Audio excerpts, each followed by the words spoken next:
kui me räägime selles töökoha haldusest, me räägime siis nii-öelda lõppkasutajatele suunatud teenusest. Hästi lihtsalt öeldes siis kõik seadmed, on see siis telefon, on see siis läpakas, on see siis mingisugune tahvelarvuti, eks. Põhimõtteliselt kõik seadmed, kust lõppkasutaja saab tööd teha või tahab tööd teha, siis nendele seadmetele on vaja tuge, kasutajatel on vaja tuge, eks, et see kõik nii-öelda siis kuulub ja et see kõik oleks ka turvaline ettevõtte keskkonnal nii-öelda ettevõtte jaoks ja ka, et kõik need, kogu see ökosüsteem nii-öelda kokku mängiks, siis selleks on siis selline maailma keeles on ta Digital Workplace Services, nimetatakse ka lõpuni nii-öelda End User Services, aga Eestis on võib-olla kõige lihtsam öelda IT täishaldus. Ma ise võib-olla tooks paralleeli, nagu on korteriühistutel on tegelikult nii-öelda keegi siis partner, kes tegeleb siis kogu selle koristusbrigaadiga, hooldusbrigaadiga, kui on remontida midagi vaja, raamatupidamisega ja nii edasi, eks, et sul on nii-öelda see single point of contact, kes siis tegeleb siis sinu nii-öelda igapäevaste nii-öelda olmemuredega. Et see on siis see töökoha haldus. Ma räägin, kuidas see maailm on tegelikult viimase 5 aasta jooksul väga selgelt muutunud, väga kiirelt muutunud, et suured IT-ettevõtted nagu tegelikult on ka maailmas Fujitsu, on siis nende muutustega hakkama saanud ja kuhu nad siis enne ennast positsioneerisid, versus see, kus nad nüüd tegelikult ennast positsioneerivad. Ehk siis see maailm on, nagu ma ütlesin, päris kiiresti muutunud, et võib-olla mitte nii kiiresti, nagu meil siin koalitsiooni moodustamise ja läbirääkimised, eks. Et see muutub võib-olla veel kiiremini. Aga ma toon teile paar näidet, räägin natuke sellest ja mis need kasud nii-öelda siis lõppkasutajale tegelikult oleks, kuidas meie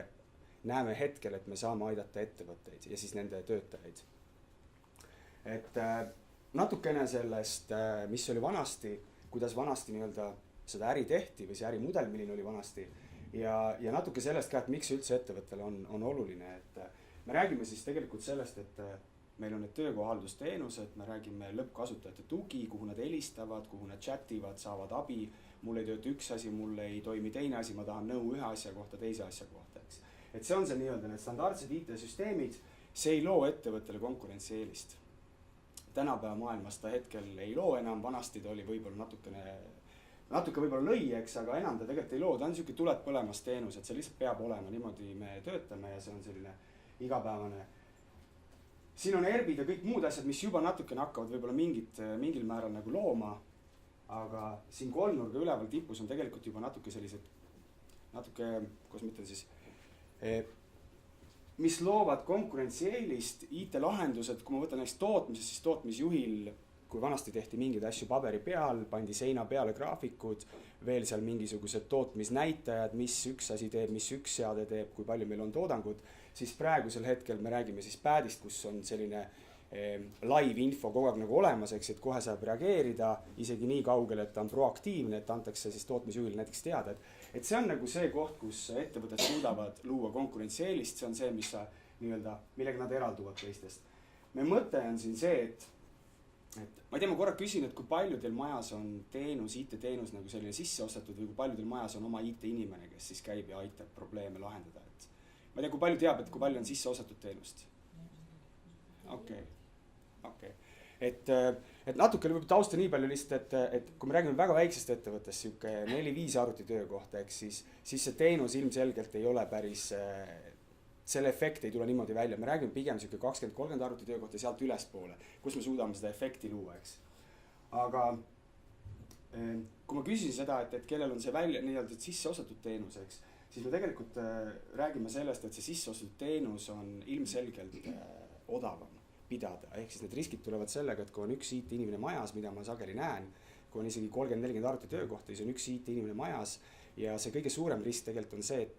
et see know-how on inimese peas. Ja see on tegelikult ettevõtetele päris suur murekoht ja see nii-öelda, kui ma räägin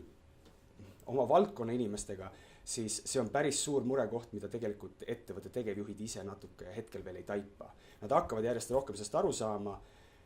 sest mure on sellest, kui IT-inimene läheb majast minema selle know-how'ga ja kui ta läheb veel minema tüliga, siis ma tean ise päris suuri Eesti ettevõtteid, kes väljast paistavad väga lahedad ettevõtted, sa ei arvaks, et teil on majas nii korrast ära IT-asjad, siis on olnud juhuseid, kus IT-inimesega minnakse tülli,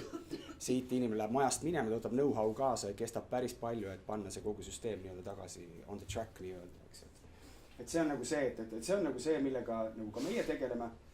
aga lühidalt siis vanasti oli süsteem selline, et me korjasime kokku parimad lahendused, võtame viirusetõrje, võtame siis kas või, ma ei tea, võtsime mingid tooted Microsoftilt, näiteks Sky for Business, eks panime selle nagu paketti, Office'i tooted nagu nii peavad olema, võtsime veel viirusetõrjed, võtsime veel siin nii-öelda, millega monitoorida, et kas kõik on arvutitel korras ja millega nii-öelda uuendusi peale lasta ja nii edasi. See pandi kokku sellistest tükkidest ja need tükid on siis, erinevatel suurtel ettevõtetel on nagu erinevad lepingud tehtud, aga põhimõte on selles, et need tükid pandi kokku, need pandi nii-öelda ühtsesse ökosüsteemi tööle ja pakuti sellega nagu kliendile teenust. Kuidas see maailm nagu muutunud on 3 aasta jooksul, viimase 4 aasta jooksul, on tegelikult see, et Microsoft on lihtsalt nii võimas ja nii suur ja tark ka, eks, nagu ta on, siis need teenused, mida enne võeti nagu tükkidest kokku, näiteks me Fujitsu või maailmas on veel neid suuri, eks, kes siis selliseid üle maailma teenused pakuvad, siis kui pandi see nagu tükkidest kokku, siis nüüd on olukord selline, kus Microsoft pakub seda kõike, ütleme nii-öelda SME, see on siis small and medium ettevõtted, eks, et nendele tegelikult ei ole vaja enam panna nagu tükke kokku, vaid Microsoft pakub tegelikult suht terviklikku spektrit. Et lihtsamad siin on SharePoint, eks, Dynamics, on OneDrive, kus te saate kõik oma asjad salvestada, saate ükskõik mis device'iga. Ma ei tea, lähete töölt ära, teil on see oma OneDrive, te lähete koju, võtate, ma ei tea, midagi tundub, et oleks vaja korra vaadata, eks. Aga teil on kõik asjad OneDrive'ist, te võtate oma pad'i lahti, te lähete OneDrive'i, logite sisse ja te näete oma asju, eks. Et ta on nagu väga-väga mugavaks tehtud. Ja need asjad on, ma arvan, et kõik enamuses tööks vajalikud asjad on tegelikult Microsoftil nüüd olemas teenusena. Ja see on muutnud nagu seda positsioneerimist, et kus meie siis kliendile saame nagu abiks olla. Ja me oleme tegelenud sellega 3-4 aastat, me teadsime, et see maailm muutub, me teadsime, et samamoodi jätkates me ei suuda seda teenust nagu pakkuda, me ei suuda konkureerida Microsoftiga. Ja mis me tegelikult tegime on see, et me lõime koostöö eelmise aasta sügisel, need läbirääkimised olid küll pikemad, eks, aga sügisel lõime siis globaalse koostöö Microsoftiga. Me töötasime Soomes, meil on Soomes on siis tehtud Center of Excellence ja miks Soomes, üle Euroopa siis Soome vastutab siis selle eest, et kõik Euroopa riigid, kus siis Fujitsu on, siis nemad saavad seda teenust müüa siis oma nii-öelda klientidele seal riigis. Miks Soome? Sellepärast, et Soome on teenuse mõttes on väga tugev. Et Soome Fujitsu on Nordicus kõige tugevam, kes seda teenust pakub, neil on väga palju kliente ja nad on suht nagu loovalt mingitel asjadel lähenenud ja innovaatiliselt. Et sellepärast loodi see Center of Excellence Soome. Selle mõte on see, et Microsofti inimestega me saame Microsofti käest paar kuud ette teada, mis on tulemas. See töötatakse läbi koos Microsoftiga, et kuhu sektorisse üks või teine uuendus on mõeldud ja seejärel tegelikult siis meie inimesed siin Fujitsus saavad aru, et et meil on need kliendid, seda ma lähen rääkima näiteks finantssektorile, seda uuendust lähen ma rääkima võib-olla tootmisesse ja mingit kolmandat uuendust võib-olla ma lähen rääkima jaekaubandusse, sest see loob seal seda väärtust, et see oleks neile nagu vajalik. Et me oleme siin vahel, siit tuleb siis nii-öelda see kliendi ettevõte, kus siis nii-öelda see info minnakse nagu rääkima, et see asi on tulemas. Ma toon hästi lihtsa näite, et võib-olla see, mis jäi võib-olla siit, see tuleb järgmisel slaidil küll, aga siin on tähtis see, et meil on inimesed, kes Microsoftiga nagu suhtlevad, me nimetame ise neid digitaalseteks siis nõuandjateks, digital advisoriteks. Nende mõte on see, et nad tulevadki ettevõtte juurde, nad on ettevõtte isiklik digital advisor, näiteks mina, eks, kui ma lähen ütleme ühe ettevõtte juurde, keda me teenindame, siis ma oskan neile rääkida, mis on tulevik, mis on tulemas ja me ettevõtte siis juhtkonnaga või siis selle partneriga, kes ettevõttest on mul nii-öelda mängupartneriks nagu antud, eks, siis me temaga arutame läbi, et mis asi võiks sobida nende ettevõttele, mis on tuleviku suunad. Kõige lihtsam näide võib-olla on Teams, ma ei tea, kui palju teist kasutab Teamsi. Et päris suur vahe on tegelikult isegi Skype for Businessil ja Teamsil, et nagu öö ja päev tegelikult, eks. Et startupi, kui ma räägin startupi inimestega, siis nad ütlevad, et nad ei kujuta üldse ette, kui nad peaksid emailidega asju ajama. Nad lihtsalt ei jõuaks mitte kuhugi, eks nende see dünaamika on nii kiire ja Teams selgelt nagu loob seda kiirust, et sul on kõik asjad laivis, saad kohe küsida, sul on kõik dokumendid ühes kohas, eks. Sa ei pea midagi muud tegema, kui sa lood selle grupi sinna. Näiteks me oleme siin üks kommuun, eks, me vahetame seal dokumente, räägime, vastame küsimustele. Sa saad kogu aeg up and down scrollida, vaadata, mis varasemalt öeldi, saad kõik need dokumendid, mis me selle grupi käigus oleme vahetanud, nad on kõik ühes kohas, eks. Et see teeb töö nii palju lihtsamaks. Ja meie digital advisori asi siis tegelikult on teada seda, selle Microsofti koostöös me saame selle teada, Digital Advisor liigub ettevõtte nii-öelda oma partneri juurde, ütleb, et kuule, sellised uuendused tulemas. Ma arvan, et ettevõttel oleks see mõistlik, sellepärast et tulevad need nüansid, eks. Ja siis hakatakse koos mõtlema, et okei, et selge, et meil on praegu Skype for Business kasutuses, mis me tegema peame, et seda muuta. Ja tehakse plaanid ära, pannakse see nii-öelda roadmap'i, ehk siis igal ettevõttele koostatakse short-term roadmap ja long-term roadmap, üks on siis natuke lühem, teine natuke pikem, üks on aasta peale, teine on võib-olla kvartaalne. Ja siis nii-öelda viiakse see nagu lõppkasutajale, ehk siis väga selged tegevused, võetakse otsus vastu, väga selged tegevused, kuidas me läheme seda lansseerima ja see viiakse siis nii-öelda lõppkasutajani. Siin on kõik koolitused, tugimaterjalid, service desk ja nii edasi, et see lõppkasutaja, kui saab selle toote nagu kätte või selle teenuse, siis ta tegelikult on valmis hakkama seda kasutama ja meie eesmärk on see, et ta kasutaks seda efektiivselt. Et see on nagu selline, ehk siis mida me näeme väga selgelt, et me liigume nagu sellisest teenuse pakkuja rollist, kus me võib-olla olime rohkem nagu ka tehnoloogiaga ja kõige selle kaasas, me liigume tegelikult sinna, et me oleme rohkem nagu konsultandid ja advisorid. Me anname seda nõu, kuidas oma töötajatest seda efektiivsust nii-öelda tõsta. Et see on see nagu see suur pilt, et vanasti jah, ütleme, et Microsoft ei olnud nagu nii tähtsal rollil meie seas, et Microsoftist olid teatud tooted nagu Office'id ja võib-olla midagi muud, eks. Aga nüüd on nagu selge, et eriti see väiksed ja keskmised ettevõtted, et neil ei ole mõtet hakata vänderdama igasuguste nii-öelda tailor-made lahendustega, et mõistlik on võtta nagu selline lahendusteenusena, kuna seal ei ole seda konkurentseelist nii suurt, eks. Aga konkurentseelise loob sul see, et kuidas sa võtad siit tulevad nõuanded siin vastu ja implementeerid neid nendele inimestele, kes neid hakkavad siis nii-öelda efektiivselt kasutama ja kui efektiivselt seda kasutada suudavad. Et see on see, mis nagu, kus me saame neid inimesi natukene nii-öelda siis rohkem kiiremini efektiivsemalt tööle panna. Et sellest nagu rääksin, siin on mõned nii-öelda näited, eks, mis on see meie nii-öelda see väärtuspakkumine, eks. Me nimetame seda, et me oleme tõesti see üks koht, kus saab nii-öelda abi igale murele ja me näeme seda, et järjest rohkem ja rohkem on see, nagu ma ütlesin, et me oleme rohkem nagu konsultandi rollis, me abistame siis neid kliente, kes meil on, neid ettevõtteid, tulla toime selle kiire muutuva maailmaga ja aru saada, kuhu tehnoloogiliselt see maailm liigub ja mida on mõistlik kasutada ja mida võib-olla ei ole mõistlik kasutada. Et meil on üle maailma neid väga palju neid digital advisorid, nad moodustavad ühe kommuuni, ehk siis nemad omavahel kogu aeg jagavad infot vastavalt siis tööstusharule, vastavalt siis klientidele ja meie asi on seda know-how'd seal kompetentskeskuses üleval hoida ja siis jagada seda know-how'd nii-öelda klientidele. Et mis on kuskil tehtud, mis kuskil töötas, mis kuskil ei töötanud, see on see nii-öelda see väärtus, kus me saame nagu välja tuua. Me oleme sellele teenusele pannud nime Fujitsu Evergreen, see mõte on selles, et alati on kasutuses uuemad töövahendid. Et see on ka muidugi lihtsalt enne võib-olla jäi seal mainimata, et kui meie olime seal hammasratas oli siin Fujitsu, eks, me testime ka seda, et ta töötab olemasoleva ökosüsteemiga. Lihtne näide, et mingi veebipõhine tööriist näiteks töötab ainult kõige uuema Office'iga või et ta ei tööta vanaga, eks. Siis meie asi on seal vahel olla see, kes testib seda vastavalt nii-öelda, et ta kõik nii-öelda match'iks ja asi töötaks ja alles siis me saame nii-öelda liikuda. Ehk siis see on natuke see, et uuemad tootustööriistadega, eks, et töökoormust analüüsitakse praeguse keskkonna suhtes, et see on see nii-öelda see meie vahelüli seal. Mis teile kindlasti ei ole uudiseks, et tulevad peale noored inimesed ja te ilmselgelt teate, eks, et mis on vahe nooremal ja vanemal generatsioonil, et ma ise olin 1,5 aastat tagasi, tegin ma ei olnud Fujitsus, ma olen tagasi tulnud, et ma olen 9 aastat küll olnud, siis ma käisin 1,5 aastat ära, eks, aga ma olin ühe ettevõtte tegevjuht, kus me värbasime 75 inimest, oli vaja meil värvata nii-öelda kohe, eks, et siis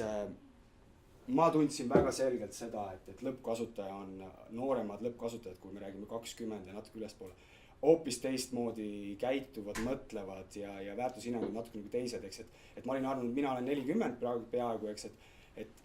ma nagu kogesin seda väga selgelt, et nad on teistsugused, tuleb mõelda, et ma ei ole enam nii noor, nagu ma ise arvan, eks, et ma olen, et on veel palju nooremaid. Ja siin me räägimegi natuke nagu see ka, et nemad tahavad ajalt uusimaid asju, nad tahavad, et oleks up to date ja oleks fancy'd asjad, mis on väga iseenesest mõistetavad, et väga naljakas on minna öelda nüüd tõesti väga noorele inimesed, kuule kasuta,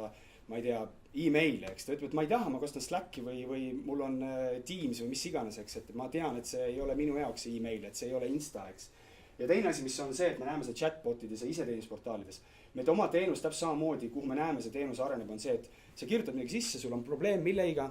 näiteks Outlookiga, sa kirjutad Outlook, juba genereeritakse sulle nii-öelda seal taga on nagu selline tehisintellekt, noh jah, tehisintellekt, kes siis tegelikult pakub sulle vastuse variante juba, et mida sa täpselt teha tahad. Ja nooremad inimesed väga selgelt enam ei taha helistada kasutajatukke, öelda, et mul on see mure või teine mure, eks, et nad selgelt tahavad seda, et sul tuleb mingisugune nii-öelda valikuvariant ette, ahah, näed, see on jah minu mure.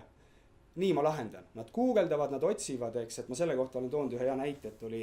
on olemas selline boksi aparaat, te olete näinud ilmselt kuskil pubides, baarides, eks, kus mehed saavad siis oma viha välja elada, eks, saavad punkte sealt, kes kui tugevalt lööb, eks. Ja me tegime täpselt samamoodi, et olid inimesed, kes siis võistlesid, kes lööb rohkem punkte ja oli üks väike poiss ja läks sinna, noh mitte midagi, et ei olnud boksija välimusega,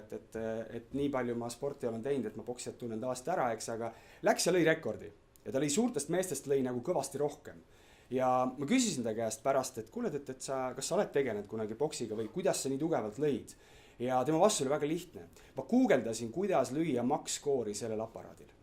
Et see näitab seda, eks, et nad ise otsivad väga selgelt, et nad on päris targad, et see on see, kuhu meie ka liigume, et seal on chatbot taga, kui sa hakkad kirjutama, siis see tehisintellekt juba seal ütleb, et tere, mina olen, noh, te olete ilmselt kohanud, Tallinkil on see olemas, eks, Bookingus on nagu väga selgelt olemas, tahad sa midagi teha, ta annab sulle põmm-põmm, mida sa teha tahad, kas sa tahad broneeringut muuta, tühistada või midagi muud teha, eks, sa liigud, ta viib sind nagu õigesse kohta, eks, kogu aeg. Et see on nagu see, kuhu see maailm ka liigub, et chatbotid on juba seal taga on tehisintellekt, mis aitab sul lahendusi leida ja täpselt samamoodi see iseteenindusportaal, sa hakkad midagi kirjutama, ta juba küsib su käest, et kas sinul on see mure, et siin on need lahendused. Et see on see nagu kuhu maailm liigub ja et me peame nagu arvestama, et noored ei taha helistada.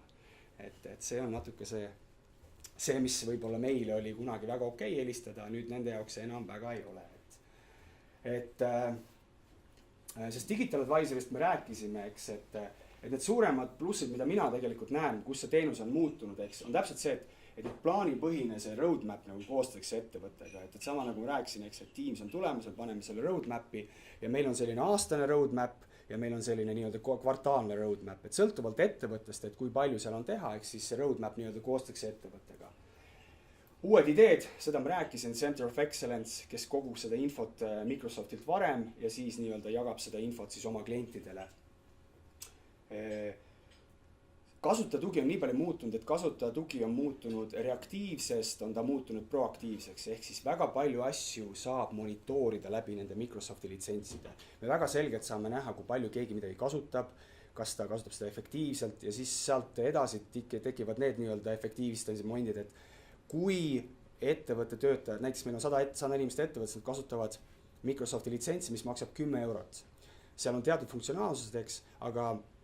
on olemas ka litsents, mis maksab 5 eurot. Siis läbi selle monitooringu saab selgeks teha, et kas kõigile 100 inimesed tegelikult on seda 10 eurost litsentsi vaja. Nad ei kasuta pooli funktsionaalsusi, neile piisab tegelikult sellest 5 eurosest litsentsist. Et see on hästi nii-öelda piltlik näide, mida saab seal nagu nii-öelda seal taga teha, et see nii-öelda Power BI, mis seal taga on, see siis tegelikult genereerib seda infot, mille järgi saab see otsustada, et mida see on mõistlik teha. Ja sealt väga palju muutub see proaktiivseks. Kasutajad tegelikult sageli tänapäeval enam ei näe, et neil on, või nad ei tunneta, et neil on mingi mure, aga taustal on see mure ära lahendatud juba. Et seda näeme meie siis lõpus nagu raportites, et mida on tehtud, meie kasutajatugi lahendab teatud mured kohad ära juba enne, kui kasutaja seda üldse nagu teada saab. Et see on see, mis on nii-öelda kõvasti muutumas, nagu ma ütlesin, isiklik Digital Advisor, ma näen sageli seda, et kui ma suhtlen ettevõtte tegevjuhtidega või finantsjuhtidega, kes vastutavad IT-valdkonna eest, eks siis ma küsin ka, et eriti tänapäeva,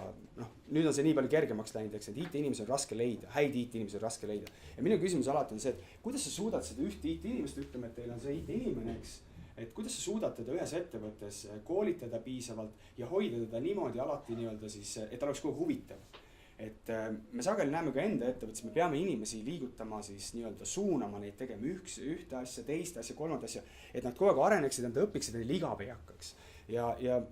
kui sa töötad kuskil tootmisettevõttes IT-inimesena, kaua sa viitsid neid klavatuuri ja hiiri tassida ja siis selliseid väga igapäevaseid küsimusi nii-öelda lahendada, eks, et sa tahaks natuke nagu teha midagi, mis on nagu fun ja loob seda konkurentseelist. Et see on nagu see, kus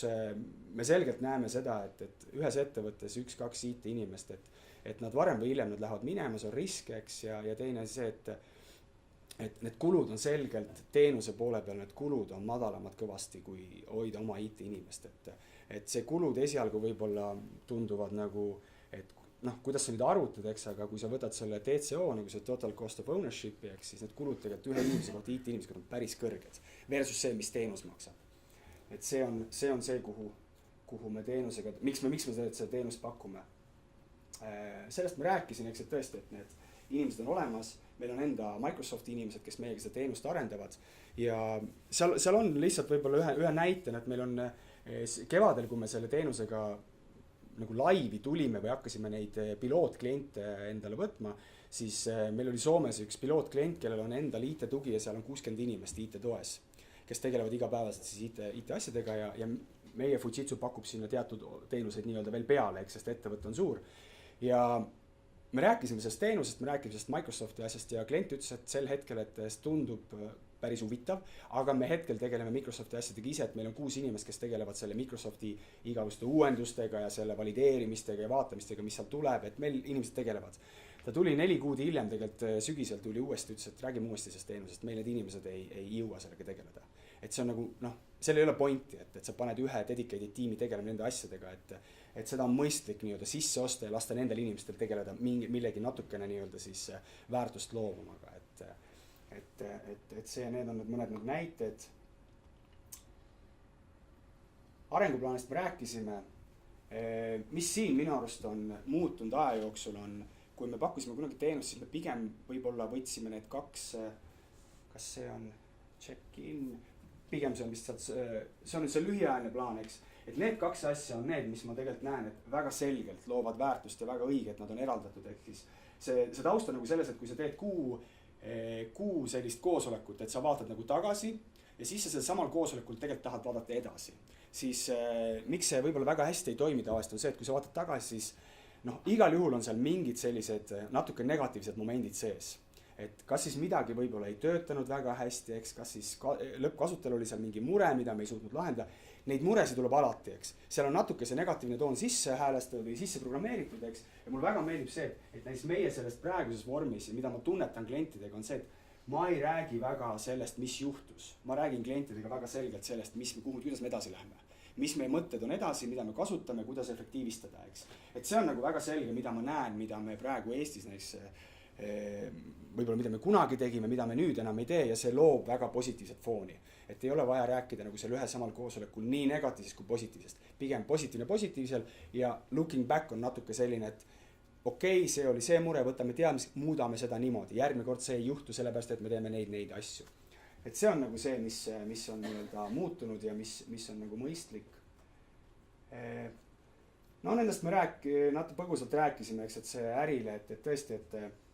võib-olla mis siin on, ma ei tea, kas te täna rääkisite co-creationist, ei ole üldse. Okei, et see co-creation siis hästi lühidalt, et see on siis tegelikult nii-öelda co-creation nagu inimestega. Ehk siis tegelikkuses, kes loovad neid lahendusi ja näevad, kuidas asjad võiksid olla, eks. Siis need on tegelikult inimesed, et meie asi siin väga selgelt on oma klientidega sellist co-creationit teha. Selleks on meil nii-öelda oma metoodika. No see on siis disain nii-öelda mõtlemine, eks, et me kogume need inimesed kokku erinevast sõltuvalt millest see mure on, eks, arutame need asjad enne läbi, kaasame need inimesed, kes on ettevõttes, ühed on need, kes on kasutajad, teised on need, kes teenust pakuvad, eks, ja läbi selle disain nii-öelda selle mõtlemise, läbi selle me tegelikult siis jõuame selle workshopi lõpus või selle co-creation workshopi lõpus leiame siis nii-öelda selle tee, kuhu me tahame minna ja mitte lahendused, aga need lõppeesmärgid, kus me tahame olla ja alles siis mõtleme, kuidas see nii-öelda tehnoloogiliselt ka siis ellu viia. Et see on see, mida tegelikult väga palju praegu tehakse klientidega, eriti maailma mõistes. Meil on veel sellised digital, meil on sellised co-creation eraldi toad tekitatud, eks, et seal on suurtemates klientidest tuleb umbes kuni 16 inimest, siis tehakse 4 meeskonnad, eks, ja seal see asi on natuke fancy maks tehtud, seal on suured, no te olete CSI kriminalistid näinud, eks, et seal on sellised viskad ühele poole, teisele poole, tulevad mingisugused pildid, siis sa tahad selle pildi siia panna ja edasi. Nad on tehtud lihtsalt natuke fancy maks, aga neid saab teha ka täitsa tavaliste selliste kaartidega ja nagu paberi peal, et see on lihtsalt tehtud natuke nagu sellist vau-efekti, et siis meie suuremad kliendid, kes meil on Londonis või kuskil Münchenis, kus meil need on, eks, siis nad kutsutakse siis sellistesse kohtadesse, aga seda saab ka väga efektiivselt teha paberi ja nii-öelda muude käepäraste vahenditega. Pigem see võimaldab näiteks, kui üks on Tokyos ja teine on Londonis, et on kaks nagu tiimi. Jah, kokku panna. Nagu kokku panna. Just. Et isiklikust sellest nõustajast me rääkisime, ta on selgelt kuluefektiivne, et ma ei ole näinud veel ühtegi klienti, kellele me oleme läinud pakkumist tegema ja me oleme sellise hetkeolukorra versus siis pakkumine, et see hetkeolukord on olnud kuidagi odavam. Et kui need asjad nii-öelda reaalselt läbi arutada ja need riskid arvesse võtta ja noh, alates sellest, et üks inimene on 2 kuud tegelikult ära aastas, on ju, et kas ta on siis puhkusel, ta on haige või ta on koolitusel ja nii edasi, eks, et kui kõik need asjad arvesse võtta, siis teenus on selgelt odavam, kui pidada iseendal neid inimesi, ja see risk, et inimene läheb minema, tal on kõik see info peas ja nii edasi, ja pidev arendamine ja see on selge see, et tehnoloogia areneb kiiresti ja sellega sammu pidada on ise võib-olla natuke keeruline, et mõistlik on see, et sul teenuse pakk, kes igapäevaselt sellega tegeleb, et asi hoiab ennast kursis. Natuke nagu advokaatidega või nii-öelda juristidega, eks, et ilmselgelt ei ole mõistlik hoida väga laias suures ettevõttes sellist ühte inimest, eks, et sa pigem nagu vajaduse põhiselt kaasad siis oma ala spetsialisti kuskilt advokaadibüroodest, eks, et üks on siis, ma ei tea, tegeleb siis siirdehindadega, teine tegeleb siis mingite muude probleemidega, võlglastega ja nii edasi, et sul on teatud inimesed nagu nendel lõikudel. Et sama natuke siin ka, et meil on need inimesed erinevatel lõikudel olemas ja me kaasame neid sel hetkel, kui seda on vaja. Ma rohkem teid tegelikult kinni ei pea, lõppkasutajale me rääkisime. Ma arvan ise, mis mulle endale kõige rohkem meeldib, on see, et esiteks ta on seadmest sõltumatu. Minul endal on seadmeteks tegelikult laptop, telefon, pad ja mul on need iPodsid, need kõrvaklapid, eks, ja ma ütlen päris ausalt, ma teen väga palju tööd nüüd niimoodi, et mul on nagu telefon ja need kõrvaklapid. Et kõik koosolekud asjad, et ma väga palju ei istu enam tegelikult koosolekutel, kas ma siis sõidan kuskile või siis kas ma teen trenni näiteks, eks, et see on ka minu üks nii-öelda, mul on see võimalus, eks, et ma ei pea päeval istuma kella 11 kella 1 näiteks koosolekul, ma võin sel ajal sõita ratast kuskil jõusaalis ja samas osaleda koosolekul, eks. Et see on nagu see, mis mulle meeldib, et sul ei ole tegelikult väga vahet, kui sul on võimalik töötada niimoodi. Siis, ja tänapäeval on neid päris palju neid töökohti, kus on seda võimalik teha. Siis see on nagu mõnus, et sul on nagu seadmest sõltumatu, sul ei ole vaja nagu istuda selle läpaka taga, eks. Ja iseenesest-portaal, sellest me rääkisime, noored kasutavad seda väga usinalt, et see on see trend, mis nagu muutub ja meie tegeleme sellega, et see tehisintellekt seal taga õpiks järjest kiiremini, oleks targem ja suudaks ka tegelikult lõpuks õpetada meie enda service deski inimesi. See on tegelikult see, kuhu me tahame jõuda, et muidu meil on ka päris suur ressurss selle peale, et me õpetame neid service deski inimesi, siis ma arvan, meie service deski inimese keskmine selline koolitustsükkel on 4 kuud, kui ta tuleb nagu tööle, siis 4 kuud on sellised koolitused ja testimised ja sellised piloodid ja alles siis ta nii-öelda vastab kõnedele üksi ja lahendab neid muresid nagu üksi, et see on see päris pikk nii-öelda tsükkel. Tavaliselt hästi lühidalt, kuidas me teenusse tegelikult läheme, et kui me läheme ette, hästi me ei räägi tavaliselt IT-juhtidega, see on väga selgel põhjusel, et Eestis ei ole väga palju selliseid IT-juhte, kes tegelikult nii-öelda juhivad ja võib-olla ise ei ole nagu hands-on. Väga palju on selliseid IT-juhte, kes on hästi hands-on ja nendega on selles mõttes nagu meil raske alguses kohe rääkida, et me peame väga palju nagu selgitama, et neid hirme tal ei tekiks. Me ei taha võtta tema tööd ära, me ei taha nii-öelda seda oksa saagida, kus ta istub, eks, vaid me tahame väga selgelt, tema liiguks sellest püramiidis alumisest osast, liiguks siia ülesse. Et seda on sageli nagu inimlikus aspektis nagu raske neile kohe esimese kohtumise selgeks teha. Me räägime tavaliselt tegevjuhiga, me räägime tavaliselt finantsjuhiga või personalijuhiga, kes vastutab siis IT eest, lepime kokku, räägime selle põhimõtte läbi ja tema siis tegelikult nii-öelda räägib siis võib-olla IT-juhiga, siis ta kaasab juba IT-juhi meile sinna kaardistamisele, kus me räägime nii-öelda, mida äri teeb ja selgelt, kuidas siis mis tuge äri saab IT-lt ja siin lähme siis võib-olla natukene nii-öelda siis tehnilisemaks ja lõppkokkuvõtt on see, kus me räägime siis sellest, mida me läheme parendama. Võib-olla üks remark, mida ma ei maininud, on see, et teenuse vahetamine, teenuse pakku vahetamine iseenesest ei ole mõistlik sellel, kui sul ei ole mitte mingeid probleeme. Sest me alati tahame näha, mida me läheme paremaks tegema. Mis on see, mille pärast meie selle lepingu saame, seal peavad olema väga selged need need KPI-d, mida me läheme nagu tegelikult nagu jälgima, et niisama teenusepakkujat vahetame, kui sul kõik töötab, siis ei ole mõtet ja seda me räägime tegelikult oma klientidele samamoodi, et see teenusepakkuja vahetus ei ole väga lihtne protsess, et ta nüüd läheb niimoodi, et üks päev on üks, teine päev teine, seal on taga töö, seal on ressurssi vaja kaasata ja nii edasi, et mitte, et see oleks väga keeruline asi, aga lihtsalt see mõte on see, et seal peab olema see win-win. Et me ei lähe lihtsalt müüma mingit seadet, näed nüüd võtta ära, ostsid ära, that's it, eks. Me läheme pikaajalisse suhtesse ja see suhe peab olema hea ja seal peavad need väärtused nagu välja tulema. Et see on nagu see ja mida me tavaliselt teeme ka on see, et me käime alati need pudelikaelad läbi, mida me läheme parendama, kus see win-win tekib ja presenteerime seda oma pakkumist, eks. Ja siis juba tulevad need eelkokkulepped, teenuslepingud, teenuslahendus, üleminekuprojektid ja alles siis on see et me väga selgelt, mida me tegelikult näeme ka, et mida meie teeme teistmoodi, mida ma julgen öelda, et me teeme teistmoodi, on see, et seda onboarding ut me teeme väga põhjalikult, ehk siis me läheme klientid, näiteks tootmiskliendid, eks, me läheme service deskiga nende inimestele, kes reaalselt teenust pakuvad, me läheme nende inimeste juurde, lõppkasutajate juurde, nad töötavad paar päeva nende inimeste juures.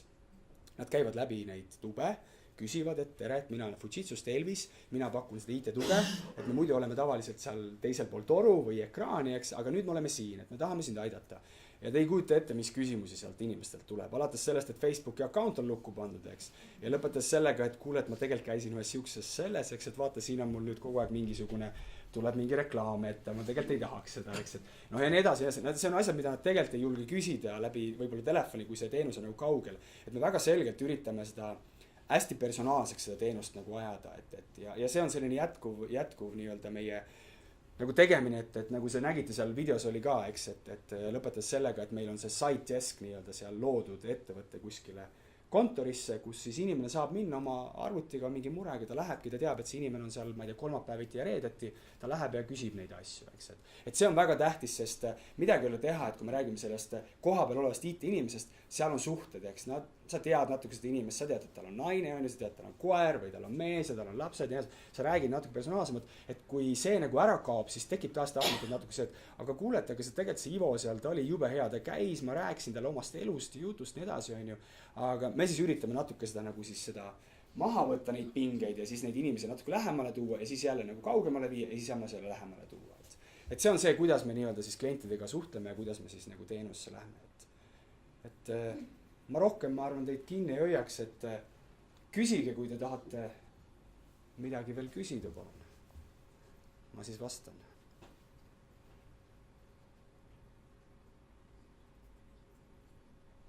Ei taha midagi küsida. Kaidi, isegi sina ei taha mitte midagi küsida. Väga imelik. Aga aitäh tähelepanu eest, et igal juhul ma mõtlen seda, et kui te tahate midagi küsida, siis meie kontaktid, ma arvan, et on teile teada, eks, et siis kui tahate kasvõi konsulteerida, et mida me väga palju teeme, me konsulteerime ettevõtteid tegelikult ka. Et see teenusesse üleminek ei ole selline ühe päeva teema, eks siis päris paljud ettevõtted küsivad lihtsalt nagu nõu, et kuidas mingit üht või teist asja teha, et siis andke julgelt teada, et me saame tulla ja rääkida, kuidas me mingeid asju teeme, et võib-olla saame abiks olla. Okei, aitäh!